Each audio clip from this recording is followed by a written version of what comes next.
Tunashukuru ofisi ya Waziri Mkuu kipekee na ukaribu kabisa wameweza kusimamia mafunzo yao vizuri, kwa sababu vijana hawa wanafadhiliwa kwa ufadhili wa 100%, ikiwemo kupata mafunzo, lakini pia wanapatiwa bima za afya na wamekwisha kupatiwa, lakini pia wamefunguliwa akaunti za benki. Yote hii ni serikali ama jitihada za serikali kuhakikisha watu hawa si kuwapa ufundi, lakini baadaye kuwapa mazingira mazuri hata ya kiuchumi. Lakini sambamba na hilo, mafunzo yetu sisi tulianza Januari 19, tunaendesha kwa muda wa miezi 6 na tutahitimisha Julai 18, na then watakwenda field, yani mafunzo kwa vitendo kwa miezi 2, na tutakuja kuwapa vyeti na kuhitimu mafunzo yao. Kiufupi, vijana wa safari hii bado tuna miezi 4 plus, ila wameonyesha kitu, wameonyesha ubunifu, wameonyesha kujua mafunzo, wameonyesha ari ya kujifunza na kupenda kazi. Lakini katika jitihada za chuo na uongozi wa chuo kwa kushirikiana na ofisi ya Waziri Mkuu, tumeweza pia kuhamasisha vijana wao kuunda vikundi mbalimbali kupitia fani zao. Mpaka sasa mgeni rasmi tuna vikundi tayari. Kwa ni wito wangu na ombi langu kwako, utakaposimama pia utupe na mwelekezo au mwendelezo ni namna gani vijana hawa sasa wanaweza wakasajili rasmi, maana katiba wanayo, vikundi walikwisha kuunda, ili waweze kupata fursa ama namna gani kuzifikia fursa za mikopo zinazotolewa katika manispaa yetu ya Morogoro. Na kwa nukta hiyo, ninawashukuruni sana washiriki, na wito wangu muendelee kuwa chanya, bora na chachu ya maendeleo kwa vijana ambao wakupata fursa hii, lakini nao wajihisi kwamba serikali inafanya kazi kupitia ninyi wachache ambao mmepata fursa hii. Niweze kumpongeza mkuu wa chuo cha Bigwa jamani. Mkuu wa chuo cha Bigwa ameupiga mwingi. Ndio.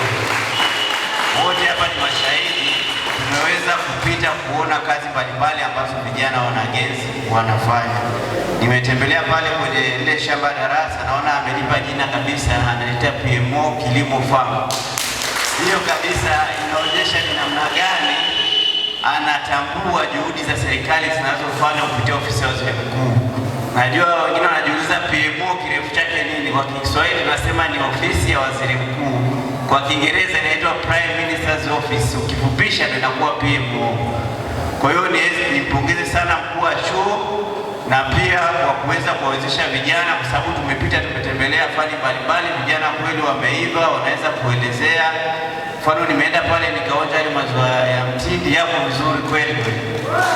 Kwa hiyo niwapongeze sana vijana, pigeni makofi kwa kazi kubwa ambayo mmefanya. Sambamba na hilo, niendelee tu kutoa wito kwa vyuo na taasisi za mafunzo mbalimbali waendelee kuwapokea vijana na kuwapa ujuzi.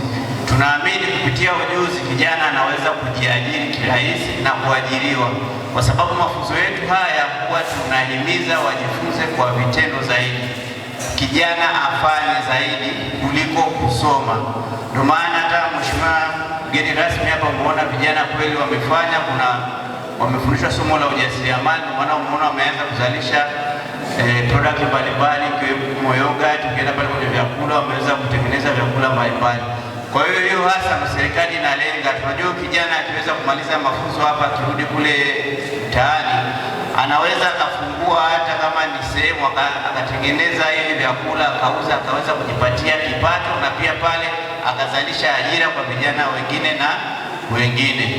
Mimi kwa namna pekee niweze kumpongeza sana mkuu wa chuo, na pia nataka nitoe kama nasaha kwa vijana.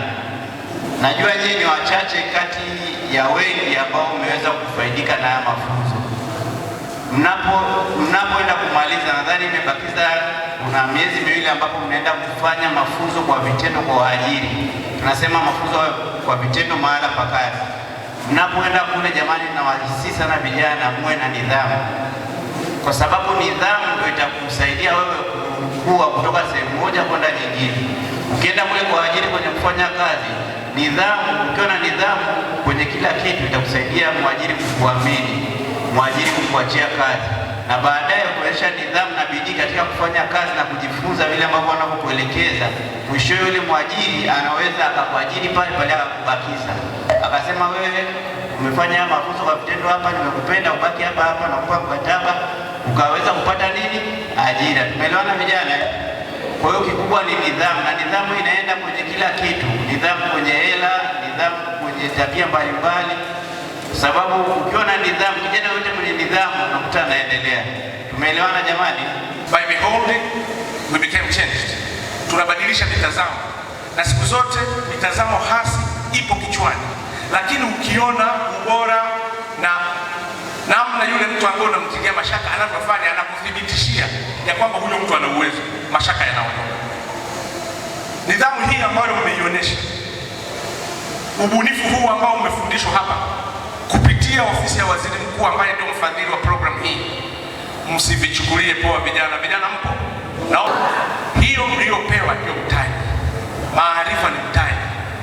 Huo mtaji ulioupata usiuchezee, itumie fursa yako vizuri sasa kuwa bidhaa ambayo inauzika sokoni. Nimejifunza hapa kupika keki. Nitaenda mtaani, nitarudi kwenda kupika keki, nitapika keki za masherehe mbalimbali, nitapika keki za biashara za kuuza kawaida, nitapika keki za birthday na kadhalika. Pia mafunzo haya yamenisaidia nitaweza kutoa elimu kwa vijana ambao hawakuweza kupata nafasi hii. Sio wote, tuliomba watu 700, tumebahatika kupata watu 130. Kwa hiyo nitaendeleza fursa hii na wengine ambao hawakuweza kupata nafasi hii ili waweze kupata uelewa na wao waendelee na maisha yao ya kila siku. Kwenye fani ya kilimo, kikubwa naweza kusema baada ya mafunzo haya nilichokiona kwamba naweza kujiengage kwenye kilimo jamii. Hapa tulipo sisi tuko Morogoro, na Morogoro ni sehemu ambayo ina highland na lowland, kwani kuna maeneo makubwa yenye milima mikubwa na mengine yako chini. Kwa hiyo wakulima wengi wanashuka na mizigo kutoka juu, kutoka chini, wakiwa wamebeba migongoni, wengine wamama wakiwa na watoto migongoni. Kwa hiyo tunajaribu kuangalia kwa namna gani tunaweza kutatua hii changamoto, na tumekuja na mfumo ambao tunaita ni tram system ambao inaweza kusaidia kutoa mzigo juu na kushusha chini. Ni kuwakaribisha wanafunzi kutoka mikoa mbalimbali waje katika chuo chetu. Chuo chetu tunasema ni the best. Wakaribie kwa sababu kuna mafunzo mengi sana. Mafunzo ya ujasiriamali, mafunzo ya ufundi ambayo yanatupelekea tuwe na mawazo chanya na sio hasi kwa ajili tu ya kupambana na soko la ajira nchini kwetu. Hii fursa na kitu cha kuwashauri ni kuzingatia, kwa sababu ni fursa muhimu sana ambazo zinaenda kutukwamua moja kwa moja kiuchumi na hata kijamii.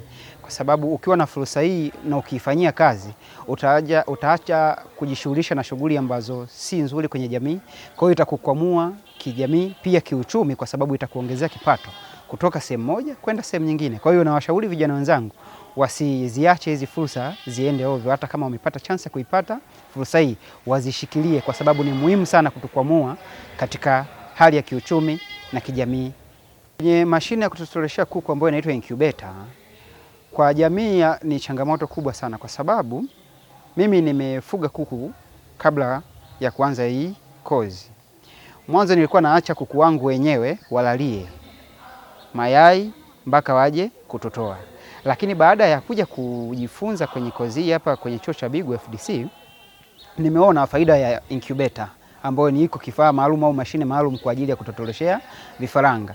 Ina faida nyingi sana. Kwanza, inakurahisishia kwenye upatikanaji wa vifaranga. Unakuwa na uhakika kupata vifaranga vya kutosha. Mfano, kama ukiweza kuweka mayai labda 100 kwenye incubator, una uwezo kupata asilimia hadi 95 ya vifaranga, tofauti na kuku kulalia mwenyewe moja kwa moja.